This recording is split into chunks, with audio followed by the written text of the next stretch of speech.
Hello friends, Atharva success point के online class में आपका स्वागत है। दोस्तों, आज हम मूल अधिकार पर चर्चा करेंगे।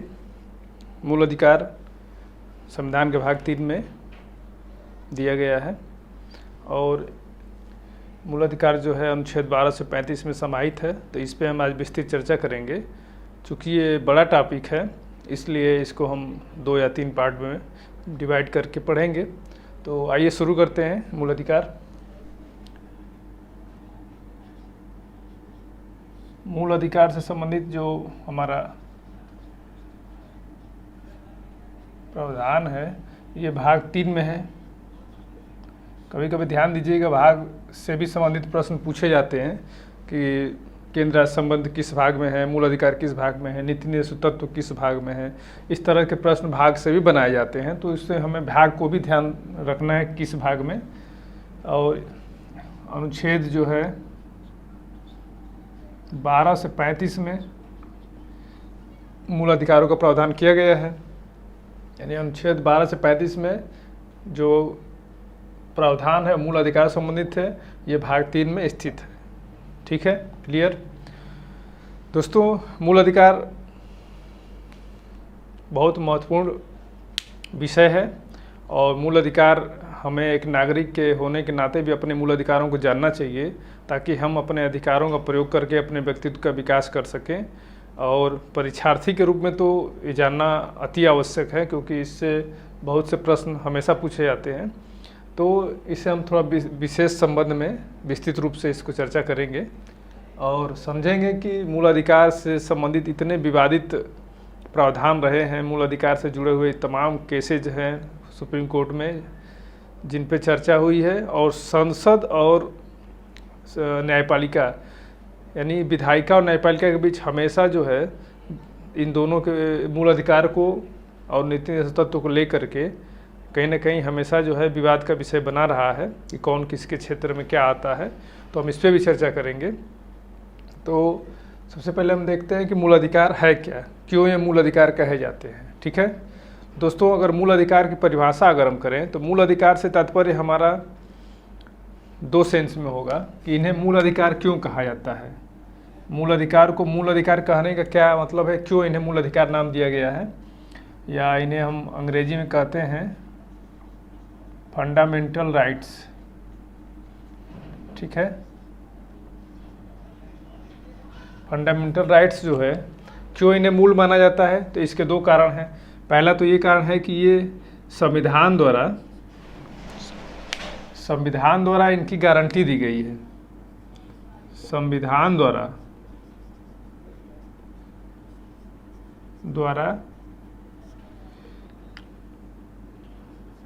मूल अधिकारों के रक्षा की गारंटी दी गई है। मूल अधिकारों की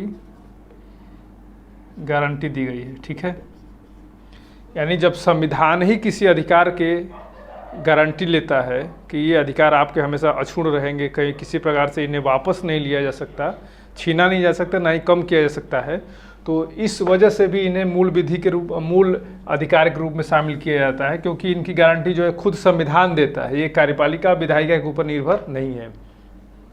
इस अर्थ में भी इन्हें हम मूल अधिकार कहते हैं।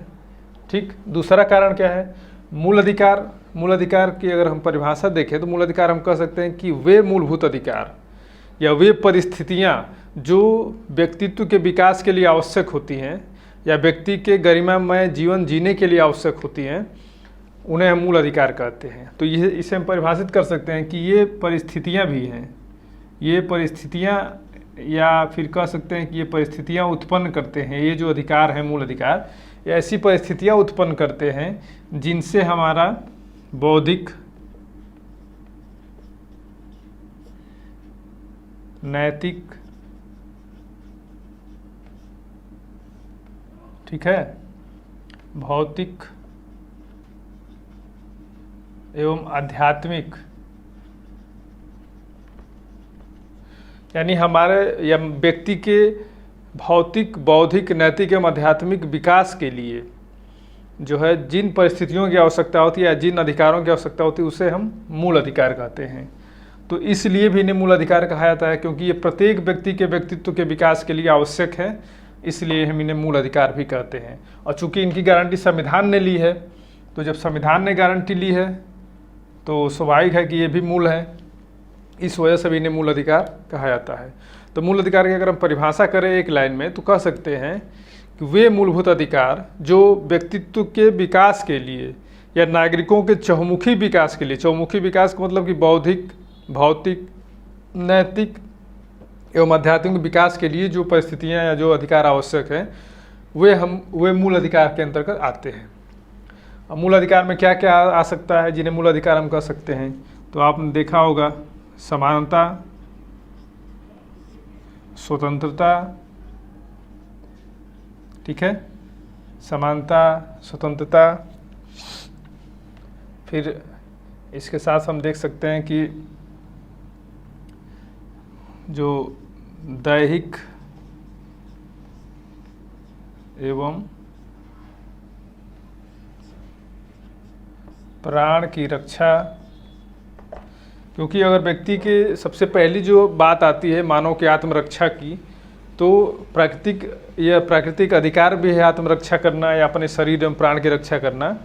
तो दैहिक एवं प्राण की रक्षा की भी गारंटी मूल अधिकार में दिया गया है और ये व्यक्ति के लिए परम आवश्यक है, क्योंकि अगर आपको ये मान लिया जाए कि राज्य जो है आपके प्राण एवं दैहिक स्वतंत्रता की गारंटी लेता है, तो आप स्वतंत्र होंगे और आपने जो है व्यक्तित्व के विकास के लिए अन्य बातों पर ध्यान देंगे। तो सबसे पहले दैहिक एवं प्राण की स्वतंत्रता की बात करते हैं तो ये दी गई है गारंटी इसकी। इसके साथ साथ समानता एवं स्वतंत्रता की गारंटी दी गई है। जब समानता स्वतंत्रता की गारंटी होगी तो आप स्वतंत्र होंगे कि आप जिस क्षेत्र में अपना विकास करना चाहे उस क्षेत्र में विकास कर सकते हैं। और समानता का मतलब हुआ कि आपको समान अवसर दिए जाएंगे हर क्षेत्र में जाने के लिए। ये चीज़ें हैं जो व्यक्तित्व के विकास के लिए आवश्यक हैं, इसलिए इन्हें हम मूल अधिकार कहते हैं। ठीक है, परिभाषा क्लियर हो गया होगा। अब इसके बाद हम देखते हैं कि मूल अधिकार जो है कब शुरू किए गए, किस देश ने पहली बार दिया और वर्तमान में क्या इसके स्वरूप हैं, इस पे चर्चा करते हैं। तो मूल अधिकार को अगर हम देखें तो सबसे पहले आपने पढ़ा होगा, मानवाधिकार के चैप्टर में हमने पढ़ा था कि 1215 ईस्वी में सबसे पहले ब्रिटेन ने अपने नागरिकों को मैग्ना कार्टा के तहत जो है कुछ अधिकार दिए। मैग्ना कार्टा 1215 में लागू किया गया, यानी ये अधिकारों का एक विलेख था, जो बिल ऑफ राइट्स कहते हैं इसको हम, यानी अधिकारों का एक विलेख यानी बिल, ये अधिकारों का एक विलेख था, इसे मैग्ना कार्टा कहा जाता है। 1215 में ही ब्रिटेन ने अपने नागरिकों को अधिकार दे दिए थे। दुनिया का सबसे पहला देश है जिसने अपने नागरिकों के लिए अधिकारों की व्यवस्था की, वो है ब्रिटेन, 1215 ईस्वी में ही। ठीक है, तो चूँकि सबसे पहले दिया गया था, इसलिए मैग्ना कार्टा आपने जहाँ भी कुछ मतलब उत्तम कार्य होते हैं या फिर कहा जाता है जैसे कि 1813 के अधिनियम में ब्रिटिश गवर्नमेंट ने, ब्रिटिश कंपनी ने 1 लाख रुपए प्राथमिक शिक्षा पे खर्च करने के लिए जो है ये सुविधाएं दी। तो वहाँ भी कह सकते हैं कि ये मैग्ना कार्टा था, यानी जहाँ भी कुछ विशेष उपलब्धियाँ होती हैं वहाँ मैग्ना कार्टा शब्द, क्योंकि मैग्ना कार्टा ये विशेष उपलब्धि थी ब्रिटेन के लिए, तो हम इसे मूल अधिकार वाले चैप्टर को हम क्या कहते हैं, इसे हमारे संविधान का मैग्ना कार्टा भी कहा जाता है। क्योंकि मैग्ना कार्टा इसलिए है कि जो है ये हमारा जो है मूल अधिकार है और ये मूल अधिकार ही जो है व्यक्ति के लिए आवश्यक होते हैं, तो इसलिए मैग्ना कार्टा कहा जाता है इस अधिकार के चैप्टर को। तो 1215 में ब्रिटेन ने अपने नागरिकों को सबसे पहले मैग्ना कार्टा के माध्यम से अधिकार प्रदान किए। इसके बाद 1791 में यूएसए ने, देखिए यूएसए के मूल संविधान में मूल अधिकारों का प्रावधान नहीं था। 10वें संविधान संशोधन द्वारा, 10वें कॉन्स्टिट्यूशन अमेंडमेंट द्वारा ये अधिकार जो है दिए गए अमेरिका के नागरिकों को। 10वें संविधान संशोधन द्वारा अमेरिका के नागरिकों को जो है मूल अधिकार प्रदान किए गए। ये मूल अधिकार जो है अमेरिका ने दिया 1791 में, फिर सबसे पहले ब्रिटेन ने दिया। तो हमारे समक्ष जो है, हमारे संविधान निर्मात्री सभा के समक्ष जो है, ये दोनों प्रकार के उदाहरण मौजूद थे और इनसे प्रेरणा लेकर के हमने अपने मूल अधिकारों के स्वरूप को गढ़ा। तो आप जानते हैं कि मूल अधिकार कहाँ से लिए गए हैं, तो ये यूएसए के संविधान से ही लिए गए हैं मूल अधिकार। जो मूल अधिकारों का स्वरूप है हमारा, वो मूल अधिकार कहाँ से लिए गए हैं? अमेरिका के संविधान से। तो अमेरिका के संविधान से, और ब्रिटेन ने चूँकि सबसे पहले दिया था मूल अधिकार या नागरिकों को अपने अधिकार, तो ये एक आदर्श था। तो इसका भी अध्ययन किया गया और अमेरिका का अध्ययन किया गया। इसके साथ साथ लगभग 200-250 वर्षों तक हमारे यहाँ इनका शासन रहा है ब्रिटेन का, तो इनका प्रभाव पड़ना स्वाभाविक है। तो ये दो संविधान थे हमारे समक्ष, यूएसए का संविधान और ब्रिटेन का संविधान। इन्हीं दोनों के पद चिन्हों पर चलते हुए हमारे यहाँ मूल अधिकारों का स्वरूप जो है निर्मित किया गया। तो इनमें क्या क्या ब्रिटेन से लिया गया, क्या अमेरिका से लिया गया, इस पर हम चर्चा पहले ही कर चुके हैं जब हमने संविधान के स्रोत पढ़े, बाह्य स्रोत पढ़े थे, या संविधान पे विदेशी प्रभाव। तो उस समय हमने पढ़ लिया था क्या क्या लिया गया है। यहाँ पे हम ये देखेंगे कि इन दोनों के स्वरूप में, जो दोनों के अधिकारों का स्वरूप है, उनको लेकर के हमारे संविधान निर्मात्री सभा ने अपने भारत के अनुरूप किस प्रकार से उनको ढाला और क्या क्या बदलाव करके जो है नागरिकों को मूल अधिकार की गारंटी दी। तो इस पर हम चर्चा करते हैं।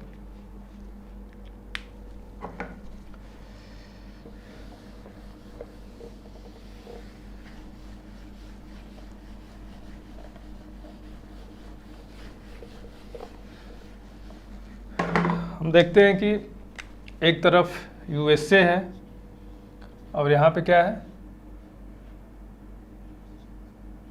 ब्रिटेन है। ये जो दो संविधान थे हमारे समक्ष, इन्हीं दोनों के संविधानों से मूल अधिकार संबंधी हमारा जो है प्रावधान निकला, और इसमें क्या क्या परिवर्तन किया गया और क्या प्रावधान थे, इस पे हम चर्चा करते हैं।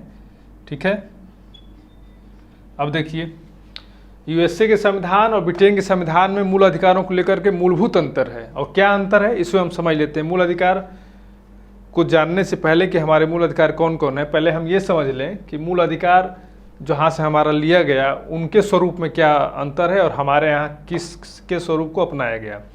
तो सबसे पहले देखें ब्रिटेन में, तो ब्रिटेन के जो संविधान है, जो ब्रिटेन का संविधान है, एक तो अलिखित संविधान है। और ब्रिटेन में यहाँ पे आप देखे होंगे,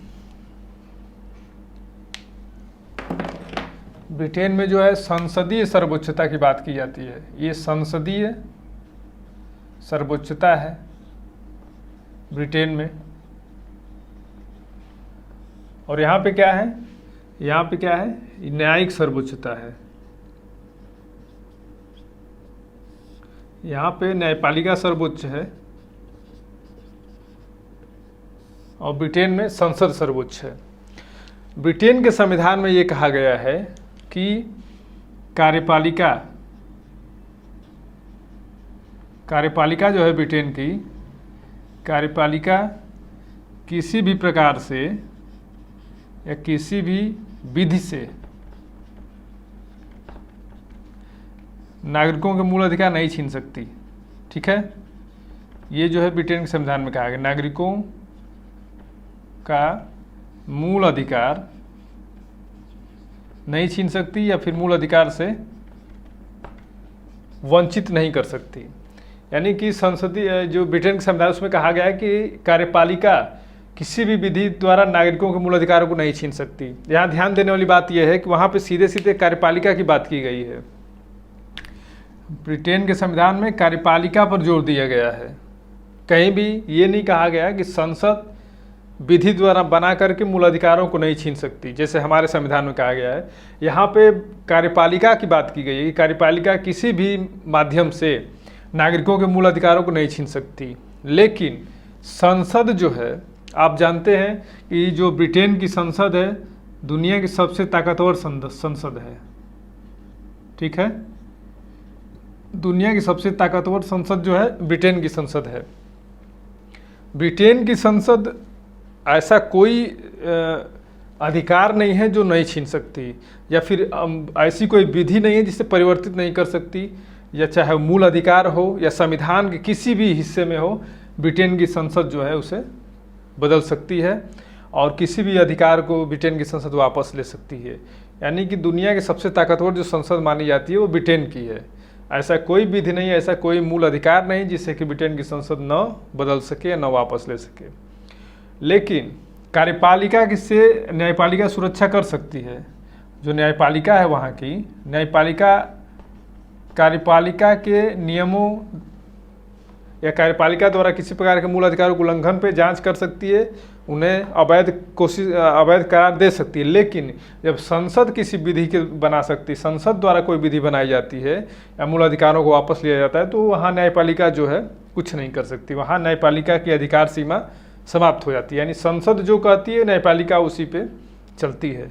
ये ब्रिटेन के संविधान में इस प्रकार के प्रावधान किए गए हैं। अब अमेरिका ने क्या किया? अमेरिका में क्या है कि न्यायिक सर्वोच्चता है। अब यहाँ पे अमेरिका जो है विधायिका, अमेरिका में विधायिका एवं कार्यपालिका, यहाँ पे दोनों से सुरक्षा की बात की गई है। यानी विधायिका यानी वहाँ की जो है संसद, जो कांग्रेस है ब्रिटेन का, अरे सॉरी यूएसए का, जो विधायिका यूएसए की है वो, या कार्यपालिका यानी राष्ट्रपति, दोनों में से कोई भी किसी भी प्रकार से मूल अधिकारों को नहीं छीन सकते। सुप्रीम कोर्ट ही वहाँ के मूल अधिकारों की गारंटी देती है, संरक्षिका है। वहाँ का जो यूएसए का जो सुप्रीम कोर्ट है ये मूल अधिकारों का संरक्षण करती है, और वही सारे जो है प्रतिबंध या किसी भी प्रकार से मूल अधिकारों पे कोई प्रतिबंध भी लगाना हो तो वहाँ पे कौन बनाता है इसको?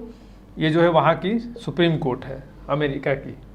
तो ये अमेरिका ने अपने यहाँ विधायिका एवं कार्यपालिका दोनों के विधियों से, दोनों के प्रावधानों से जो है मूल अधिकारों की रक्षा की।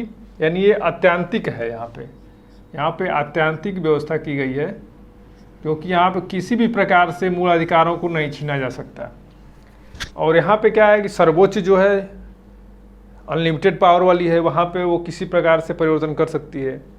यहाँ सुप्रीम कोर्ट मूल अधिकारों के संरक्षण के लिए कोई भी विधि अपना सकती है, किसी भी प्रकार के निर्देश दे सकती है। यानी यहाँ ब्रिटिश संसद किसी भी प्रकार से बदल सकती है, और यहाँ जो है न्यायपालिका जो है किसी भी प्रकार से उसकी रक्षा कर सकती है। ये दोनों जो है एक्सट्रीम व्यवस्था की गई है ब्रिटेन में और अमेरिका में। हमारे यहाँ क्या किया गया कि हमारे यहाँ के हमारी जो संविधान सभा थी उसने दोनों प्रावधानों विचार किए, दोनों एक्सट्रीम है। यहाँ पे किसी भी प्रकार से अनलिमिटेड शक्तियाँ यहाँ संसद को है तो यहाँ सर्वोच्च न्यायालय को है। तो इसलिए हमारे संविधान में दोनों में को प्रावधानों को देख करके यहाँ पे हमारे यहाँ क्या व्यवस्था की गई, यहाँ पे हमने दोनों में समन्वय स्थापित किया। यानी कि ब्रिटेन के संविधान से और अमेरिका के संविधान से मूल अधिकारों के संदर्भ में जो भी परिवर्तन किए गए, दोनों में समन्वय स्थापित किया गया। यानी हमारे यहाँ संसद एवं सुप्रीम कोर्ट दोनों में जो है समन्वय की बात की गई। यानी दोनों को ही पूर्ण रूप से या एकदम चरम पे किसी प्रकार के अधिकार नहीं दिए गए कि संसद विधि बना करके अधिकारों को छीन ले और न्यायपालिका जो है कोई ऐसी विधि बनाए या फिर न्यायिक सक्रियता के माध्यम से न्यायपालिका ही अपनी मर्यादा का उल्लंघन करे। तो हमारे यहाँ दोनों में समन्वय किया गया। दोनों में समन्वय किस तरह से किया गया ये हम देखते हैं।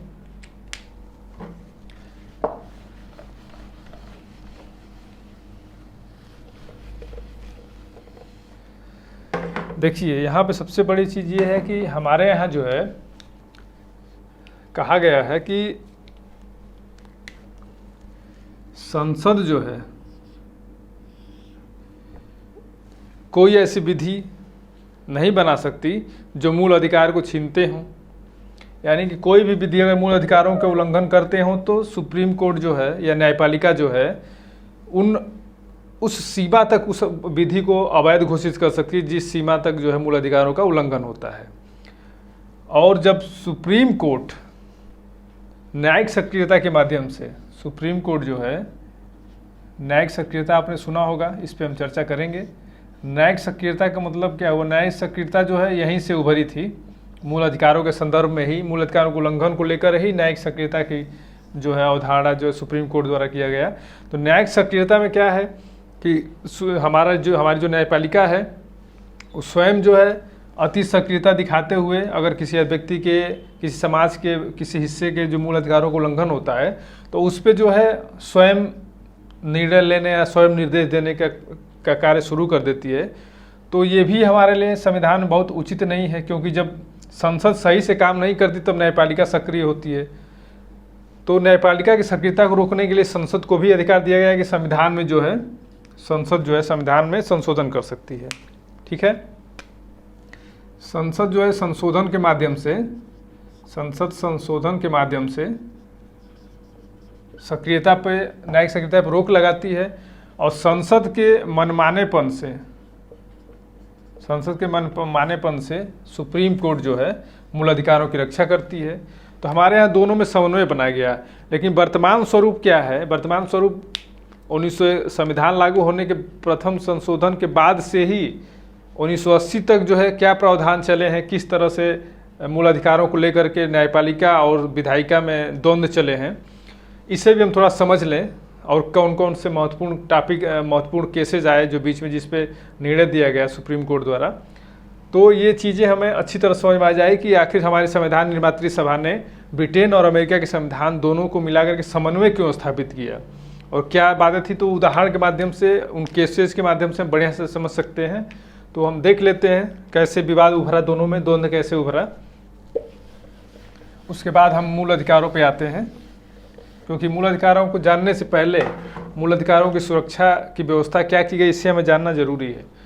तो हम सबसे पहले अगर शुरू करें मूल अधिकारों को लेकर के, तो हम देखते हैं कि सबसे जो पहला मामला आया था 1951 में, ये मामला था शंकरी प्रसाद का। शंकरी प्रसाद का मामला था।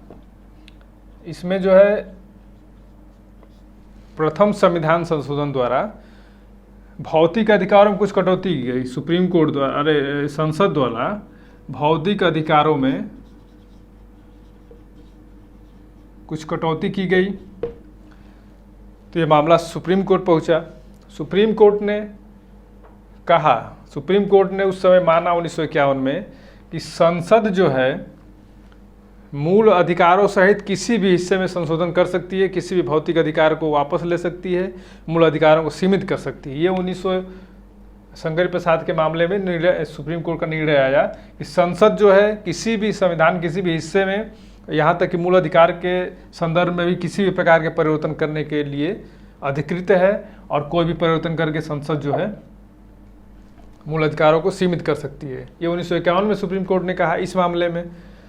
लेकिन फिर एक मामला आया गोलकनाथ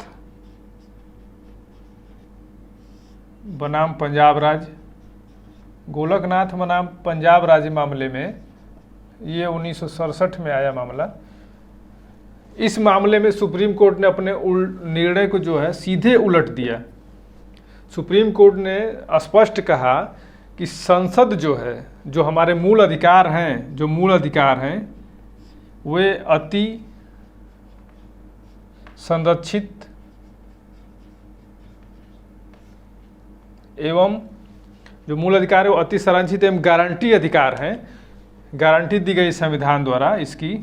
इसलिए संसद जो है किसी भी प्रकार से मूल अधिकारों के संदर्भ में कोई परिवर्तन नहीं कर सकती, ना ही उन्हें कम कर सकती है, न वापस ले सकती है। ये इन्होंने अपने सिद्धांत को सीधे, अपने निर्णय को सीधे पलट दिया गोलकनाथ पंजाब मामले में सुप्रीम कोर्ट ने। उसमें इस पहले वाले मामले में इन्होंने कहा, शंकरी प्रसाद मामले में, कि संसद जो है किसी प्रकार के संशोधन कर सकती है, मूल अधिकारों को भी वापस ले सकती। लेकिन इन्होंने गोलकनाथ बनाम पंजाब राज्य के मामले में कहा कि संसद जो है किसी भी प्रकार से मूल अधिकारों पे कोई छेड़छाड़ नहीं कर सकती, ना मूल अधिकारों को कम कर सकती है, ना वापस ले सकती है, क्योंकि मूल अधिकार जो है इनकी संविधान द्वारा गारंटी दी गई है, ये अन्य अधिकारों से अलग हैं, इसलिए किसी प्रकार का परिवर्तन नहीं किया सकता। इस मामले में इन्होंने कहा अब जो है सुप्रीम कोर्ट के निर्णय से संसद जब परेशान हो गई, संसद द्वारा ये लगा कि हमारे जो है विधि निर्माण करने की जो प्रक्रिया है वो संविधान सुप्रीम कोर्ट द्वारा उस पर हस्तक्षेप किया जा रहा है। तो इन्होंने क्या किया, इनके हाथ में क्या है, इनके हाथ में था संविधान संशोधन वाली विधि। तो इन्होंने जो है 24वें संविधान संशोधन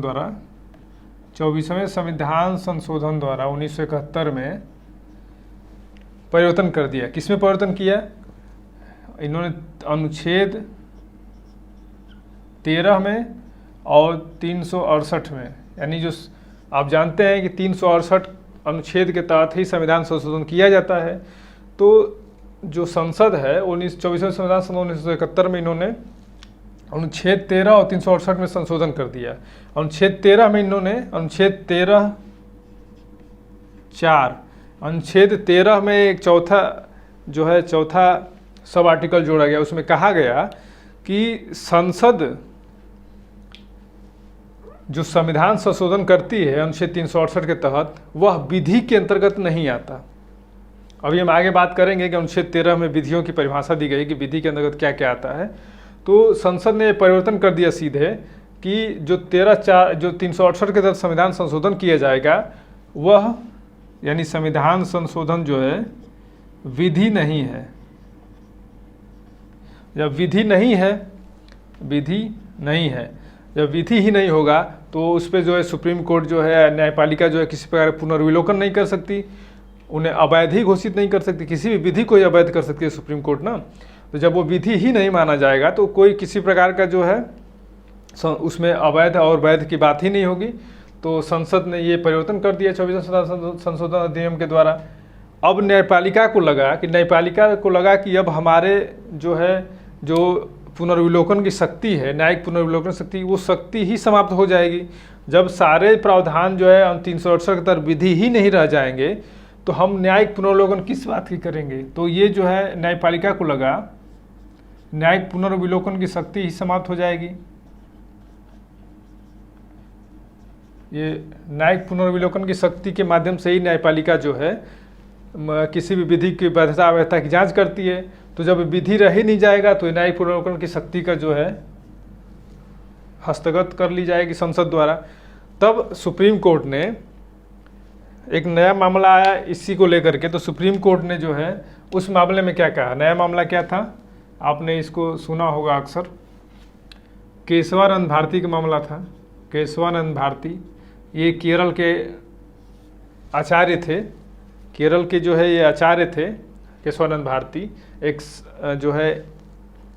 एक मठ था, उसी के आचार्य थे। उस मठ के द्वारा अपने संविधानों के उल्लंघन के संबंध में कुछ लाया गया था मूल अधिकारों को लेकर के। ये मामला काफ़ी महत्वपूर्ण रहा है और इसको हम कह सकते हैं लैंडमार्क मामला कह सकते हैं। तो केशवानंद भारती का जो मामला है ये 1973 में आया। सुप्रीम कोर्ट ने जो इन्होंने कहा था गोलकनाथ बनाम पंजाब राज्य के मामले में कि संसद किसी भी प्रकार से किसी भी तरह से मूल अधिकारों से संबंधित प्रावधानों में परिवर्तन संशोधन नहीं कर सकती। अब इन्होंने कहा कि जो संसद ने संशोधन किया है, संशोधन जो है 24वां संविधान संशोधन जो है, इसमें इन्होंने उसको वैध करार दे दिया, वैधता प्रदान कर दी। सुप्रीम कोर्ट ने कहा कि ठीक है, संसद को ये अधिकार है कि वह मूल अधिकारों सहित किसी भी भाग में जो है परिवर्तन या संशोधन कर सकती है और वो संशोधन 13 के तहत विधि नहीं माना जाएगा। इसमें इन्होंने मान लिया इस बात को सुप्रीम कोर्ट ने तो 1973 में केशवानंद भारती मामले में कि संसद को संविधान के हर हिस्से में संशोधन करने का अधिकार है, साथ में मूल अधिकारों से संबंधित प्रावधान भी संशोधित किए जा सकते हैं। लेकिन इन्होंने ये कहा, इसमें इन्होंने एक मूल ढांचे का सिद्धांत का खोज की। जो मूल ढांचे का सिद्धांत था, या इन्होंने मूलभूत संरचना की जो बात करते हैं, तो इन्होंने मूल ढांचे का एक सिद्धांत खोजा सुप्रीम कोर्ट ने, न्यायपालिका ने, और ये कहा कि हमारा संविधान कुछ मूलभूत ढांचों पर टिका हुआ है और संसद को संशोधन के माध्यम से उन मूलभूत ढांचों में किसी प्रकार के परिवर्तन करने का कोई अधिकार नहीं है। अब मूलभूत ढांचे को उन्होंने परिभाषित नहीं किया, लेकिन उन्होंने कहा कि मूलभूत ढांचे में वे प्रावधान हैं जो संविधान के मूल उद्देश्यों को समाहित करते हैं। अब धीरे धीरे बाद में चल करके एक एक करके सुप्रीम कोर्ट ने मूल ढांचे में जो भी उनको लगा कि ये मूल ढांचे के लिए संशोधन करना संसद के लिए जो है आवश्यक नहीं है, तो मूल ढांचे में ला दिया। तो इन्होंने जो है ये अधिकार प्रदान किया कि हम संशोधन कर सकते हैं। तो सुप्रीम कोर्ट ने मूल ढांचे के आधार पर एक आवरण अपने लिए, एक सुरक्षा कवच बना लिया और जो भी उनको लगता है वो मूल ढांचे के अंतर्गत ला करके बोल देते हैं कि ये मूल ढांचे के तहत है और इसको संशोधन नहीं कर सकती संसद। तो ये इन्होंने इसको बना लिया। अब इसके लिए अब देखिए, ये मूल ढांचे के प्रावधान को बदलने के लिए जो है संसद ने फिर एक संशोधन करने की कोशिश की। वो क्या था? मूल ढांचे को हटाने के लिए संसद ने 42वां संविधान संशोधन पारित किया। 42वां संविधान संशोधन 1976। ठीक है। अब केशवानंद भारती में दिए गए जो मामले हैं मूल ढांचे का सिद्धांत, इसको बदलने के लिए 42वां संविधान संशोधन 1976 लाया गया संसद द्वारा। और ये कहा गया कि मूल ढांचे जैसा कोई भी प्रावधान संविधान में नहीं है और संसद जो है किसी भी विधि में किसी भी मूल अधिकार के में परिवर्तन कर सकती है और इसके लिए संसद जो है स्वतंत्र है। ये मूल ढांचे की इन्होंने काट निकाली और इन्होंने कहा कि किसी भी मामले में संशोधन किया जा सकता है, संसद इसके के लिए पूरी तरह सक्षम है और मूल ढांचे जैसा कोई प्रावधान नहीं है। ठीक है, इन्होंने ये कहा। अब सुप्रीम कोर्ट के पास फिर मामला गया। वो मामला कौन सा था? वो मामला था मिनर्वा मिल्स का मामला। मिनर्वा मिल्स का मामला 1980। इस मामले में 42वें संविधान संशोधन को चुनौती दी गई। तब इस मामले में सुप्रीम कोर्ट ने जो निर्णय दिया वो ये कहा कि मूल ढांचे का जो सिद्धांत है ये सदैव बरकरार रहेगा, नहीं तो फिर हमारा संविधान ही जो है नष्ट हो जाएगा। तो मूल ढांचे के सिद्धांत पे संसद कभी भी कोई प्रकार का जो है किसी प्रकार का छेड़छाड़ नहीं कर सकती है और मूल ढांचे के तहत इन्होंने इस प्रावधान को रद्द कर दिया, क्योंकि संसद को इन्होंने कहा कि संसद को संविधान में पूरी तरह से आमूलचूल परिवर्तन करने का कोई अधिकार नहीं है। संसद को सीमित अधिकार संशोधन का दिया गया है, न कि पूरी तरह से आमूलचूल परिवर्तन करने का अधिकार दिया गया है। और ये विधि जो है मूल ढांचा में शामिल है, इसलिए मूल ढांचे के तहत किसी प्रकार से भी संसद जो है पूरी तरह से मूल अधिकारों सहित मुख्य हिस्से में परिवर्तन नहीं कर सकती है। तो अब जो है यही मामला जो है आज तक चलता जा रहा है। मिनर्वा मिल्स के मामले में क्या है मामला कि संसद जो है संशोधन करती है, उनको अधिकार है संसद को मूल अधिकार सहित हर मामले में संशोधन करने की, लेकिन संशोधन के साथ ही सुप्रीम कोर्ट जो है मूल ढांचे के सिद्धांत के माध्यम से उस विधि को, जो नई विधि बनाई जा रही है, उस मात्रा तक शून्य घोषित कर सकती है जहां तक वो मूल अधिकारों से असंगत होगा। अब वर्तमान में यही प्रावधान चल रहा है कि संसद जो है विधि बनाने की कोशिश करती है, परिवर्तन करने की कोशिश करती है, उसको अधिकार है, और संविधान जो न्यायपालिका है वो जो मूल ढांचे के प्रावधान के अंतर्गत जो है इनकी जो है रक्षा कर लेती है मूल अधिकारों की, और जो भी विधि असंगत होती है उन्हें अवैध घोषित कर देती है। अब यही प्रावधान दोनों ने अपने अपने आवरण बना लिए हैं, सुरक्षा कवच बना लिए हैं, और अपने अपने सिद्धांतों के माध्यम से ही दोनों हमारी जो कार्यपालिका और जो हमारी विधायिका और न्यायपालिका दोनों में यही प्रावधान चल रहा है। इसी के माध्यम से सारे कार्य आगे बढ़ रहे हैं, ये समझ लिए हम। अब इसके बाद हम मूल अधिकारों पे आते हैं।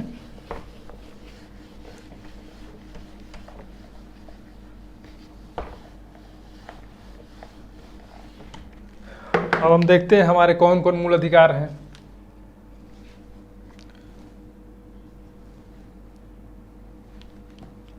जो हमारे मूल अधिकार हैं वो कौन कौन से हैं? मूल अधिकार हम जानते हैं कि 12 से 35 में मूल अधिकारों का वर्णन है। तो पहले मूल अधिकार को हम देख लेते हैं कौन कौन है। पहला जो मूल अधिकार है हमारा कौन सा है? समानता का अधिकार, यानी हर व्यक्ति समान है। समानता का अधिकार जो है हमारा पहला मूल अधिकार है। इसका उल्लेख जो है अनुच्छेद 14 से 18 तक में है। ठीक है। दूसरा हमारा जो मूल अधिकार है वो स्वतंत्रता का अधिकार है। स्वतंत्रता का अधिकार है, ये हमारा 19 से लेकर के 22 तक है। तीसरा जो हमारा मूल अधिकार है कौन है? ये है शोषण के विरुद्ध अधिकार, किसी व्यक्ति का शोषण नहीं किया जाएगा। शोषण के विरुद्ध अधिकार, ये है आपका 23-24, ठीक है। अगला जो है हमारा मूल अधिकार वो है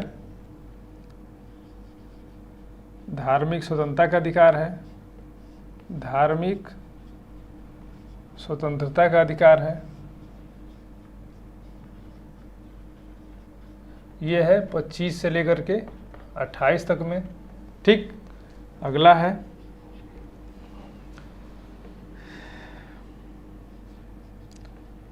सांस्कृतिक एवं शिक्षा संबंधी अधिकार,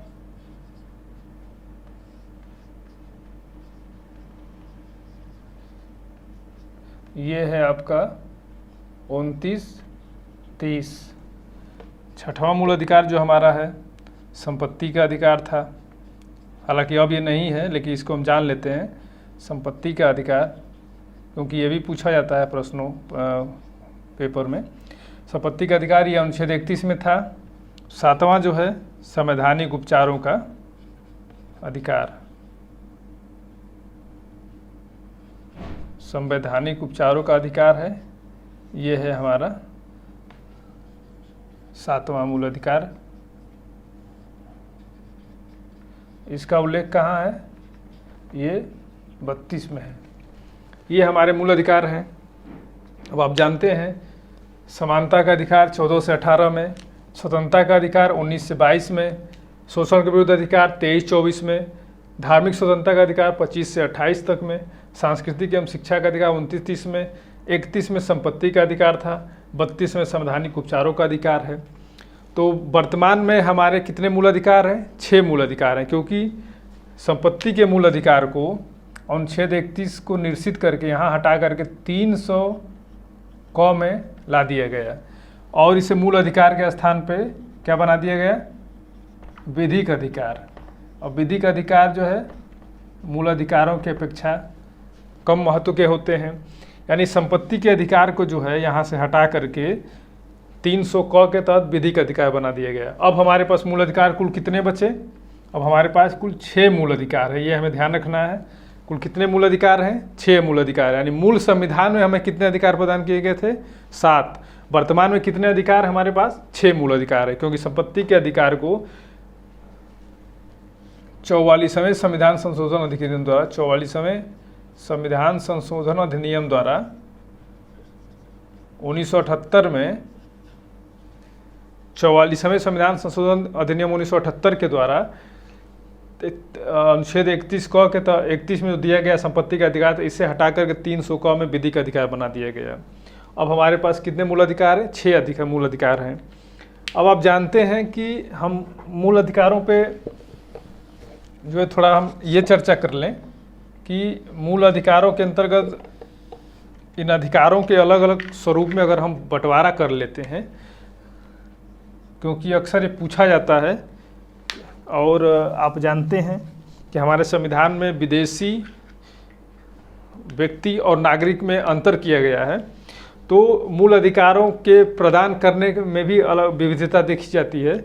तो हम ये देख लेते हैं कि कौन से हमारे मूल अधिकार जो हैं केवल नागरिकों को प्राप्त हैं और कौन से मूल अधिकार जो है सभी व्यक्तियों को प्राप्त है, चाहे वो विदेशी हो या देश का हो, यानी कि जो नागरिक नहीं है उन्हें भी प्राप्त है। उन्हें क्यों प्राप्त है? क्योंकि वो मानव है, मानव होने के नाते मूल अधिकार जो है उन्हें भी प्रदान किया गया है। अब हम देखते हैं कि कौन कौन से मूल अधिकार जो है हमें नागरिकों को प्राप्त है और कौन से अधिकार व्यक्ति के रूप में सभी को प्राप्त है। तो सबसे पहले हम ये देखते हैं कि जो समानता का अधिकार है, ये समानता के अधिकार में क्या है? समानता के अधिकार में 14, 15, 16, 17, 18 ये है, और इधर 19, 20, 21, 22, 23, 24, 25 से 28, 29, 30। अब देखिए, अब जो हम विदेशी नागरिकों की जो बात कर रहे हैं, विदेशी नागरिक जो विदेशी नागरिक हैं, विदेशी नागरिक और नागरिक, यानी हमने नागरिकता में देखा था कि नागरिक होने का क्या क्या फ़ायदे हैं, क्या क्या महत्व होता है, क्यों नागरिकता प्रदान की जाती है। तो यहाँ पे आपको वह बात समझ में आएगी। आप थोड़ा रिमाइंड करें अगर उसको, तो नागरिकता हम क्यों लेना चाहते हैं और राज्य जो है नागरिकता प्रदान करने के लिए क्यों विभेद करता है, तो ये बात समझ में आएगी। देखिए, अब अनुच्छेद जो है 15 एवं 16, ठीक है, अनुच्छेद 15, 16, ठीक, इसके बाद अनुच्छेद 19, ठीक, इसके बाद जो है 29 और 30, ये जो 5 अधिकार हैं ये केवल नागरिकों को प्राप्त हैं। कौन कौन है? 15, 16, 19, 29, 30, यानी ये जो 5 अधिकार हैं ये केवल नागरिकों को प्राप्त हैं। 15, 16, 19 और 29, 30, ये जो 5 मूल अधिकार हैं ये केवल देश के नागरिकों को प्राप्त हैं, सभी व्यक्तियों को प्राप्त नहीं है। ये याद रखिए, ये पूछा जाता है कि नागरिकों को कौन कौन से मूल अधिकार दिए गए हैं। केवल नागरिकों को, केवल नागरिकों की बात कर रहे हैं हम यहाँ पे। केवल नागरिकों की बात जब हम करेंगे तो केवल में 15, 16, 19, 29 और 30, ये जो 5 मूल अधिकार हैं ये केवल नागरिकों को प्राप्त हैं, किसी विदेशी को या किसी व्यक्ति को प्राप्त नहीं है। बाकी जो अन्य बच रहे हैं मूल अधिकार, वो शेष सारे सभी लोगों को प्राप्त हैं। कोई विदेशी व्यक्ति भी अगर हमारे देश में कार्यरत है उससे भी वो प्राप्त है, लेकिन ये जो 5 मूल अधिकार हैं ये केवल नागरिकों को प्राप्त है। ये हमेशा ध्यान रखने वाली बात है। ये दो वर्ग, एक वर्गीकरण का आधार हो सकता है कि कौन से मूल अधिकार नागरिकों को प्राप्त है, कौन सभी व्यक्तियों को प्राप्त है। तो ये 5 अधिकार जो है नागरिकों को प्राप्त है। वर्गीकरण का एक और आधार भी हम ले सकते हैं, वो क्या है उसे भी हम देख लेते हैं। मिटा दिया जाए। वर्गीकरण का एक आधार ये हो सकता है कि जो मूल अधिकार है, आप जानते हैं कि मूल अधिकार जो है राज्य के विरुद्ध होते हैं, यानी कि राज्य को ही किसी बात को करने या न करने के लिए रोका जाता है। नीति निर्देशक तत्वों में हमेशा कहा जाता है कि राज्य इनके लिए ये व्यवस्था करेगा, महिलाओं के लिए, बच्चों के लिए, बुजुर्गों के लिए, युवाओं के लिए रोजगार की व्यवस्था, पर्यावरण संरक्षण की व्यवस्था, ये तमाम जो व्यवस्थाएं हैं उस नीति निर्देशक तत्वों में राज्य को करने के लिए किया गया है कि राज्य ये काम करेगा।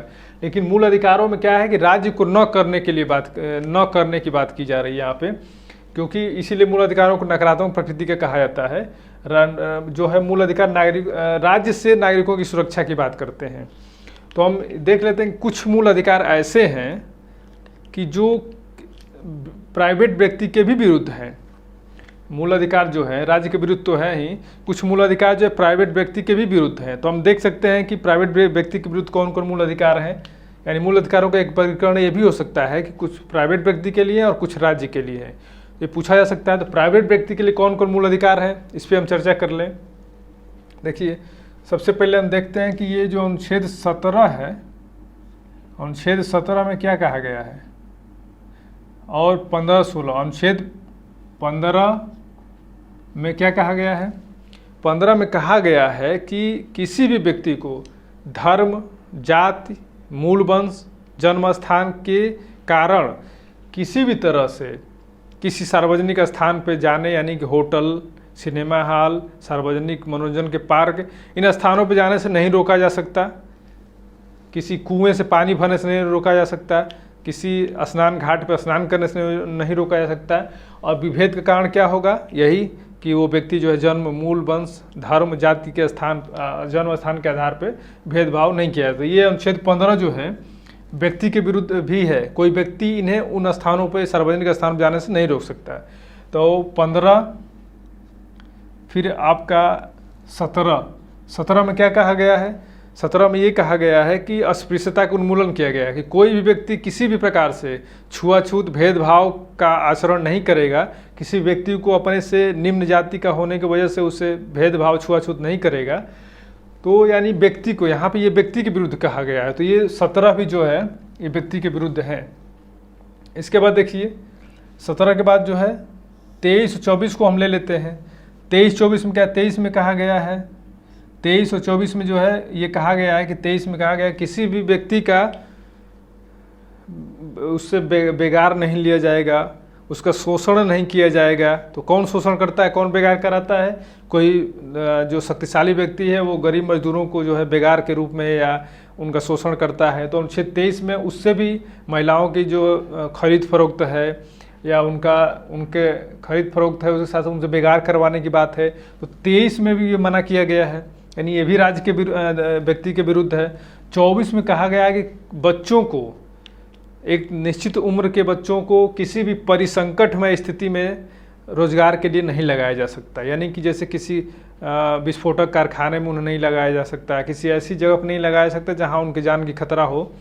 तो ये 24 में कहा गया, यानी कि ये भी जो है राज्य के व्यक्ति के विरुद्ध है। तो व्यक्ति के विरुद्ध कौन कौन मूल अधिकार है ये पूछा जा सकता है आपसे। 15 है, 17 है, 23 है, 24 है। ये जो 4 मूल अधिकार हैं ये व्यक्ति के विरुद्ध हैं और बाकी जो है राज्य के विरुद्ध है, वो तो जान ही रहे हैं आप। तो वर्गीकरण का एक आधार ये भी हो सकता है कि कौन कौन मूल अधिकार जो है व्यक्ति के विरुद्ध है, ठीक जैसे कौन कौन मूल अधिकार जो है विदेश केवल नागरिकों को प्राप्त है। ये दोनों चीज़ें आपको ध्यान में रखनी है और ये पूछी जा सकती हैं। तो ये हमने देख लिया कि मूल अधिकार क्या क्या है, मूल अधिकार को वर्गीकरण किन आधारों पर किया जा सकता है। अब हम एक एक करके जो है मूल अधिकारों पर चर्चा करें, ठीक है। तो आइए शुरू करते हैं हम। सबसे पहले हमारे जो है समानता का अधिकार पे चर्चा करते हैं। और समानता के अधिकार पे चर्चा करने से पहले हम जो है 2 अन्य मूल अधिकार है उन पे भी चर्चा कर लेते हैं। उनमें क्या कहा गया है, जो अनुच्छेद है, अनुच्छेद 12 और अनुच्छेद 13, इन दोनों पे भी चर्चा कर लें। अनुच्छेद 12 राज्य की परिभाषा देता है, राज्य की परिभाषा देता है। ये अनुच्छेद 12 राज्य की परिभाषा, राज्य की परिभाषा में क्या क्या है कि ये जो राज्य की परिभाषा केवल मूल अधिकारों के संदर्भ में ही कही गई है, अन्य जगहों पे इनको नहीं आप लागू करेंगे, केवल ये मूल अधिकारों के संदर्भ में ही राज्य की परिभाषा दी गई। ये बात ध्यान रखने वाली है। अनुच्छेद 12 में राज्य की परिभाषा किसके लिए दी गई है, तो मूल अधिकारों के संदर्भ में। तो क्या परिभाषा दी गई है कि राज्य में कौन कौन शामिल होता है? केंद्र सरकार, केंद्र सरकार एवं संसद, ठीक, सभी राज्य सरकारें, सभी राज्य सरकारें एवं जो है उनका विधानमंडल,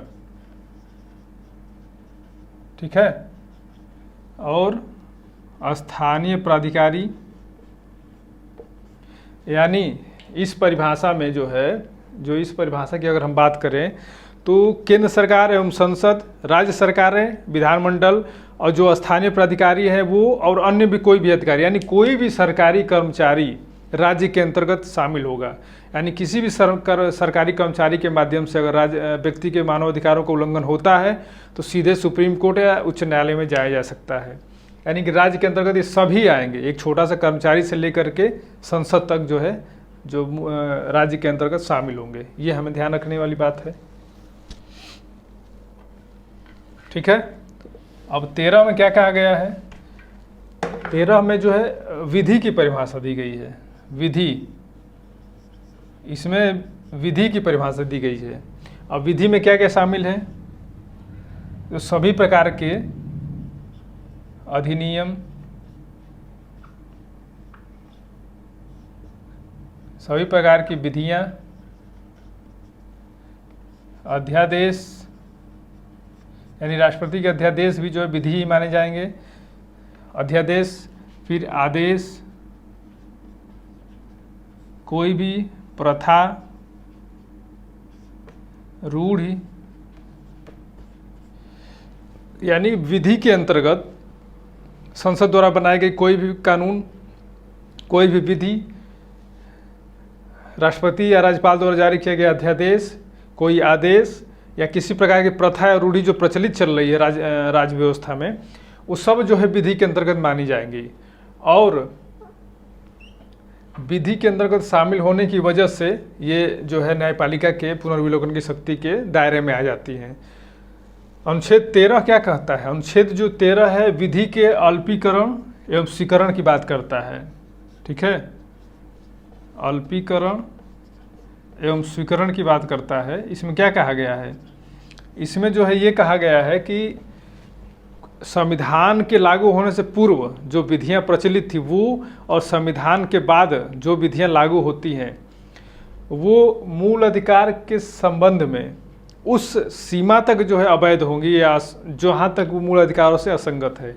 यानी कोई भी ऐसी विधि जो बनाई गई है अगर वो मूल अधिकारों का जिस सीमा तक उल्लंघन करती है वहाँ तक उस विधि को अवैध घोषित करने का अधिकार सुप्रीम कोर्ट को है, न्यायपालिका को है।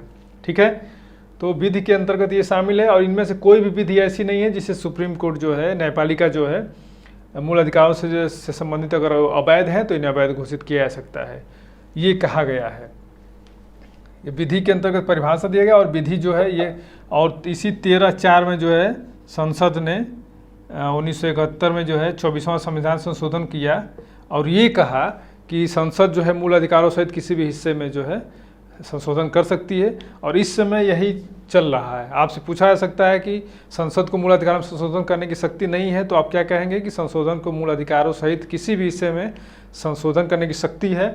और वो शक्ति कहाँ से, और वो जो 24वां अधिनियम जो इसमें लागू किया गया तो 13(4) में कहा गया है कि अनुच्छेद 368 के तहत किसी भी प्रकार का संशोधन जो है वो विधि नहीं माना जाएगा। इसलिए उस विधि पे जो है ये सुप्रीम कोर्ट का जो फार्मूला लागू नहीं होता, लेकिन सुप्रीम कोर्ट ने मूल ढांचे का जो विधि बना लिया उसके अंतर्गत उस पर न्यायिक पुनर्विलोकन कर सकती है इसके माध्यम से। यानी कि अगर पूछा जाए कि न्यायिक पुनर्विलोकन की शक्ति किस में स्थित है तो आप कह सकते हैं अनुच्छेद 13 में। न्यायिक पुनर्विलोकन, न्यायिक पुनर्विलोकन जो है हम आगे चल के चर्चा करेंगे जब न्यायपालिका पढ़ेंगे तो न्यायिक पुनर्विलोकन की शक्ति पूछा जाए, अगर आपसे प्रश्न पूछा भी गया है कि किन के अनुच्छेदों में शामिल है तो आप कह सकते हैं अनुच्छेद 13, 32, ठीक है। इसके बाद जो है 226 जो है सुप्रीम कोर्ट के माध्यम से, और उच्च न्यायालय के बाद जो भी निर्वचन जो करते हैं उच्च न्यायालय मूल अधिकारों का, और इसके साथ साथ जो है 137 में भी जो है ये न्यायिक पुनर्विलोकन की शक्ति जो है इन अनुच्छेदों में दी गई है। 13 में, 32 में, 226 में, 137 में, ये पूछा जा सकता है आपसे। अब इसके बाद हम आते हैं अपने समानता के अधिकार पे। समानता का अधिकार 14 से 18 में है। अनुच्छेद 14 क्या कहता है? अनुच्छेद 14 कहता है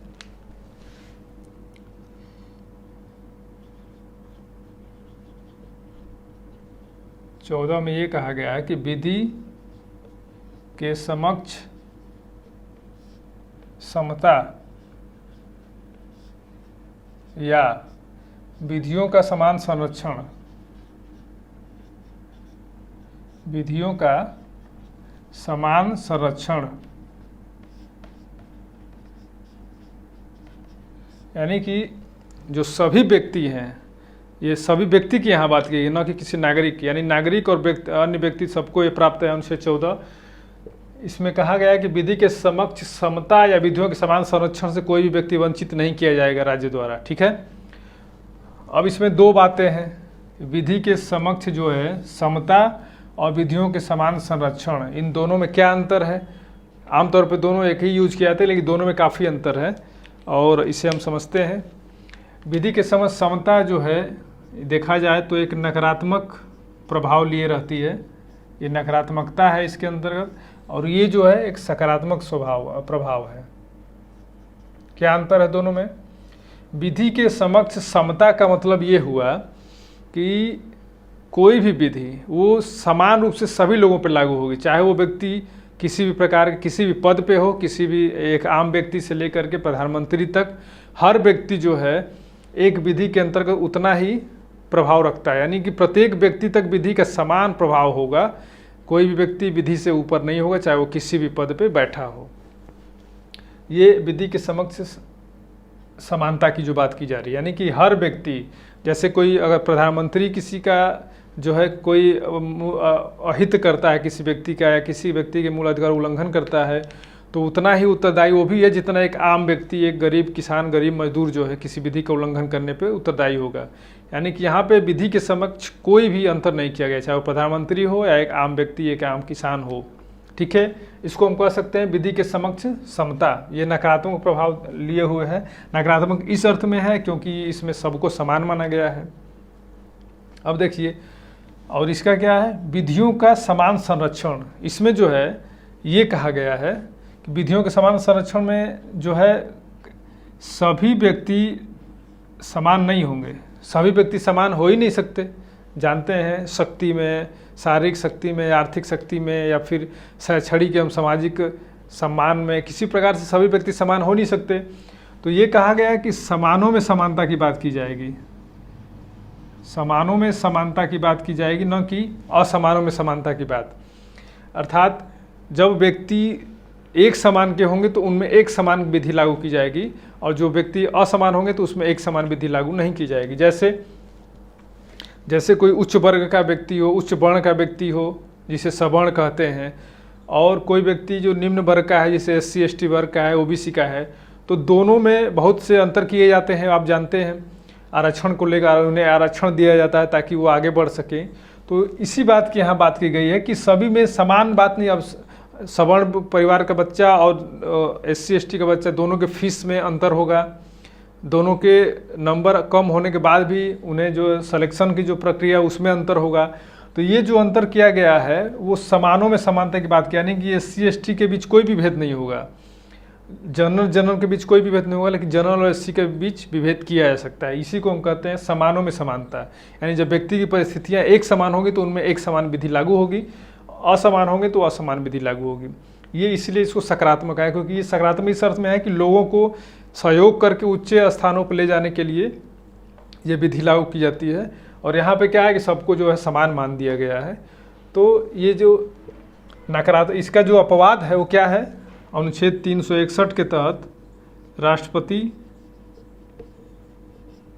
राज्यपाल, ठीक, 105 के तहत संसद के सदस्यों का विशेषाधिकार यानी संसदीय विशेषाधिकार, 194 के तहत राज्य विधानमंडल के जो सदस्य हैं उनके जो मूल अधिकार हैं, और एक है विदेशी, जो विदेशी हमारे राजनयिक हैं यानी विदेशी राजदूत हैं, ठीक है, उनको लेकर के। अर्थात 361 के तहत राष्ट्रपति, राज्यपाल, 105 के तहत संसदीय विशेषाधिकार, 194 के तहत राज्य विधान के संसदों का विशेषाधिकार और विदेशी राजनयिकों का जो प्रावधान है, इनको अनुच्छेद 14 के तहत विधि के समक्ष समता से छूट प्राप्त है। कारण क्या है कि जैसे राष्ट्रपति और राज्यपाल अपने पद पर रहते हुए किसी भी प्रकार के किसी भी कार्य के दोषी नहीं माने जाते, यानी उस पर किसी भी प्रकार से कोई विधि लागू नहीं होगी, ना ही उन्हें किसी प्रकार के आरोप में न्यायालय में बुलाया जा सकता है। तो ये जो है एक उन्हें इसका अपवाद दिया गया क्योंकि यहाँ पे कहा गया कि सभी विधि के समान है, लेकिन यहाँ पे जो है उनके लिए एक अलग व्यवस्था की गई क्योंकि अगर ये लोग प्रभावित होंगे, इन्हें न्यायपालिका में बुलाया जाएगा, कोर्ट में हाजिर किया जाएगा, तो हमारे कार्य जो है सुचारू रूप से नहीं चलेंगे। ठीक उसी तरह संसदीय विशेषाधिकार, जब संसद का सत्र चलता है तो संसद के सदस्यों को भी कुछ विशेष अधिकार मिले होते हैं, उन्हें न्यायपालिका में बुलाया नहीं जा सकता, उन्हें अरेस्ट नहीं किया जा सकता। उसी तरह से राज्य विधानमंडल के भी सदस्यों को अधिकार दिए गए हैं। और जो विदेशी राजनयिक होगा, जो राजदूत कहा जाता है, तो वो जो है किसी प्रकार के आरोप में उसको नहीं समन किया जा सकता। ये भी जो है इसका अपवाद है अनुच्छेद 14 का। ठीक है, 14 आप समझ गए बढ़िया से। तो समानता, विधि के समक्ष समता और विधि के समान संरक्षण के ये अपवाद है। इसके बाद हम अगला देखते हैं अनुच्छेद 15।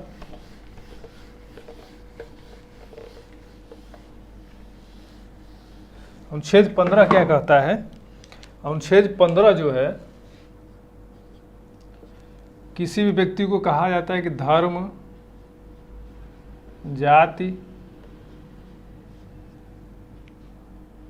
मूल वंश, लिंग, जन्म स्थान, ठीक है, इन पांचों के अनुसार कोई भी भेद किसी व्यक्ति के साथ नहीं है। यानी धर्म, जाति, मूल, वंश, लिंग, जन्म स्थान के आधार पे किसी प्रकार के विभेद से वंचित, किसी प्रकार के विभेद से रोका जाता है। किसी प्रकार के विभेद नहीं किए जा सकते। ठीक है,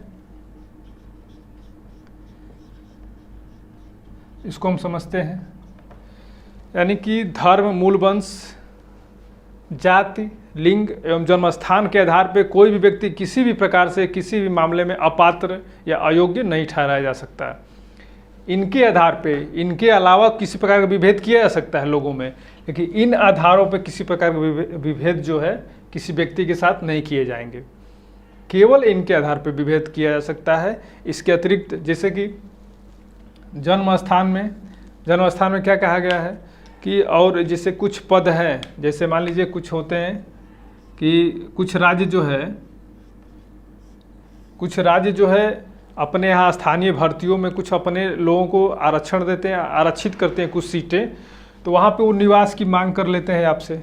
आपने कोई फॉर्म भरा होगा तो वहाँ का स्थायी निवास मांगा जाता है। तो ये जो है इसका उल्लंघन नहीं है। कारण क्या है कि यहाँ जन्म स्थान की बात की गई, यहाँ निवास स्थान की बात नहीं की गई है। यानी कि इन पांचों के अलावा किसी प्रकार का विभेद किया जा सकता है, लेकिन इन आधारों पर विभेद नहीं किया जा सकता है। ये बात यहाँ पे कही गई है।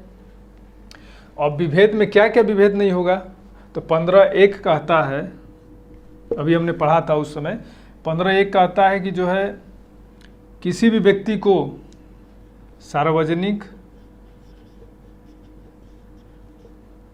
होटल, मनोरंजन पार्क,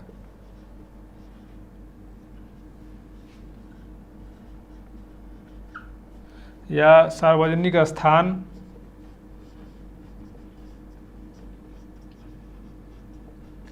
यानी कि किसी भी व्यक्ति को इन विभेदों के आधार पर, यानी कि धर्म, जाति, मूल, वंश, लिंग, जन्म स्थान के आधार पे सार्वजनिक होटल में, मनोरंजन पार्क में, सार्वजनिक स्थानों पे जाने से रोका नहीं जा सकता है। केवल इन आधारों पे, अन्य आधार पर रोका जा सकता है। जैसे अभी जो कोरोना संक्रमित कोई अगर व्यक्ति होगा, तो वो व्यक्ति जो है कोरोना संक्रमित व्यक्ति को इन स्थानों पर जाने से रोका जा सकता है, क्योंकि उसकी वजह से अन्य लोगों को खतरा है। लेकिन इन आधारों पे, धर्म, जाति, मूल, वंश, लिंग, जन्म स्थान के आधार पे विभेद नहीं किया जाएगा कि आप हिंदू हैं, आप मुस्लिम हैं, आप वहाँ नहीं जा सकते, या आप निम्न कास्ट के हैं, आप वहाँ नहीं जा सकते। ऐसा नहीं किया जा सकता। अन्य किसी आधार पर विभेद किया जा सकता है जो जरूरी हो, लेकिन इन आधारों पर विभेद नहीं किया जा सकता। दूसरा क्या कहा गया है, 15(2) में कहा गया है कि राज्य द्वारा पोषित अंशतः या पूर्णतः, यानी कोई भी संस्था जो राज्य द्वारा पोषित, राज्य द्वारा संचालित की जा रही हो, या थोड़े अंश में राज्य का सहयोग है उसमें, जैसे कि कोई कुआं हो, स्नान स्थल हो, घाट हो, नहर हो, इस तरह के जो सार्वजनिक स्थान हैं, उन्हें अगर वो सार्वजनिक हैं, किसी व्यक्तिगत व्यक्ति के नहीं है, तो सार्वजनिक अगर है तो इन आधारों पे वहाँ जाने से इनको रोका नहीं जा सकता। अन्य किसी आधार पे भले रोका जा सकता है, लेकिन इन आधारों पे किसी व्यक्ति को कुआं, सार्वजनिक स्थान, घाट, इन सब पे जाने से नहीं रोका जा सकता। ये जो है अनुच्छेद 15(1) और 15(2) में ऐसा कहा गया है कि इन आधारों पर विभेद नहीं किया सकता। लेकिन जो 15(3) है, इसमें कहा गया है कि महिलाओं एवं बच्चों के लिए, महिलाओं एवं बच्चों के संदर्भ में राज्य किसी प्रकार की विधि बना सकता है। यानी कि महिलाओं और बच्चों को लेकर के कोई अगर अलग प्रावधान किया जाए जो समानता के अधिकार का उल्लंघन भी अगर करता है, तो उससे अपवाद के रूप में स्वीकार किया जाएगा। यानी राज्य जो है महिलाओं और बच्चों के लिए अलग से कोई विधि या प्रावधान बना सकता है, उससे कोई रोक नहीं सकता।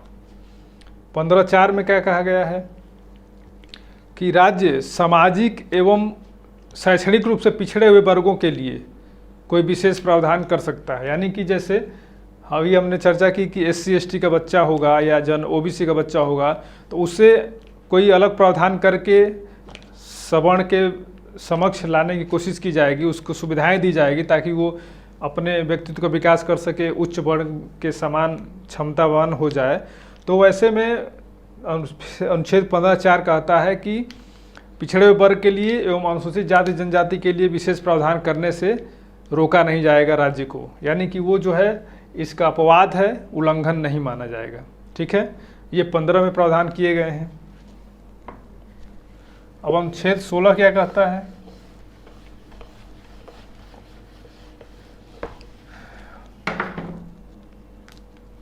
अनुच्छेद 16 जो है लोक नियोजन में अवसर की समता की बात करता है। लोक नियोजन में अवसर की समता। ठीक है,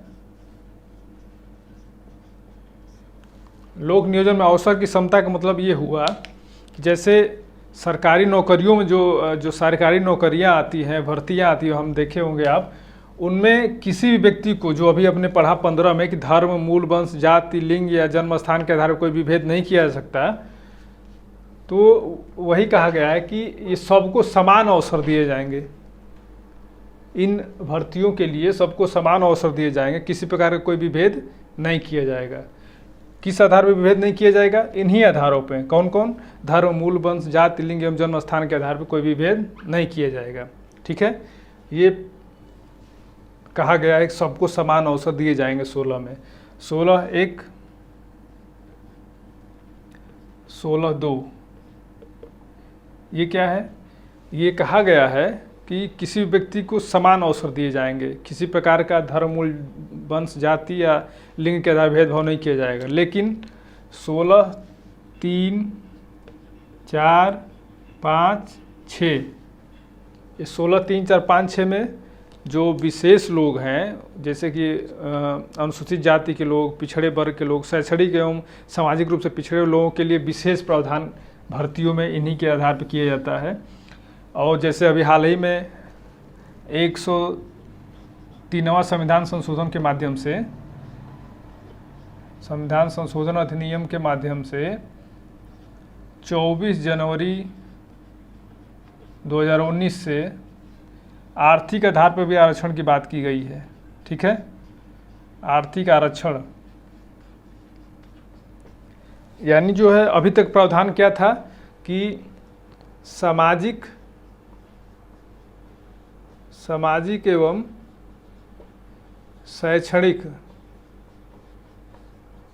यानी कि अभी तक जो है व्यवस्था थी कि सामाजिक एवं शैक्षणिक रूप से पिछड़े हुए लोगों के लिए अनुच्छेद 16(3), 4, 5 में व्यवस्था की जा रही है और उन्हें जो है प्रमोट करके, उन्हें सुविधाएं दे करके समान बनाने की कोशिश की जा रही है। लेकिन अभी 103वां संविधान संशोधन अधिनियम द्वारा 24 जनवरी 2019 से एक आर्थिक आधार भी संविधान में अनुच्छेद 15 एवं 16 में संशोधन करके ये व्यवस्था की गई कि अब सामाजिक, शैक्षणिक के साथ साथ आर्थिक आधार पर भी आरक्षण दिए जाएंगे।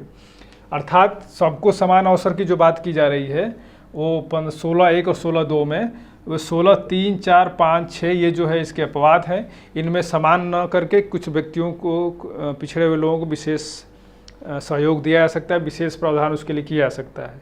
ये इसके अपवाद हैं। ये 16 है। अब 17 देखते हैं।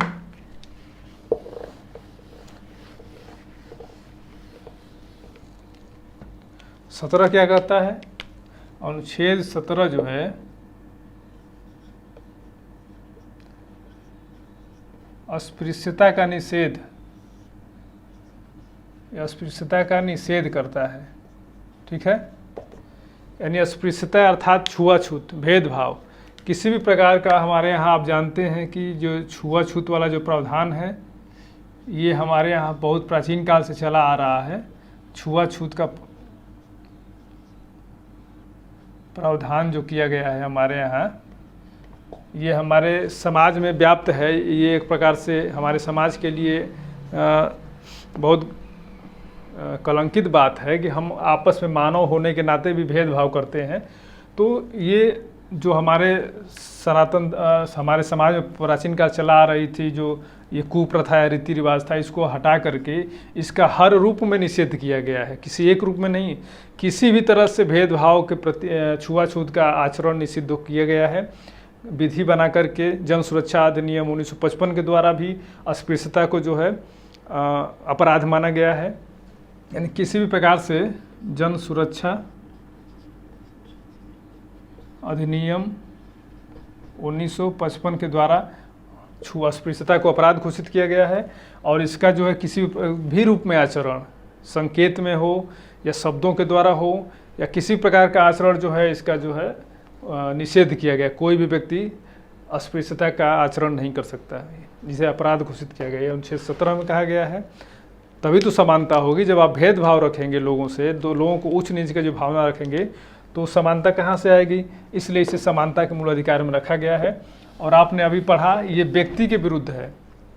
राज्य जो है विधि बनाएगा कि कोई भी व्यक्ति जो है इसका पालन न करे, लेकिन ये व्यक्ति के विरुद्ध है, क्योंकि कोई व्यक्ति ही तो पालन करता है इसका, तो इसलिए इसको हम व्यक्ति के विरुद्ध भी मान सकते हैं। अनुच्छेद 18 में कहा गया है कि सेना एवं शिक्षा, सेना एवं शिक्षा से जुड़ी उपाधियों के अलावा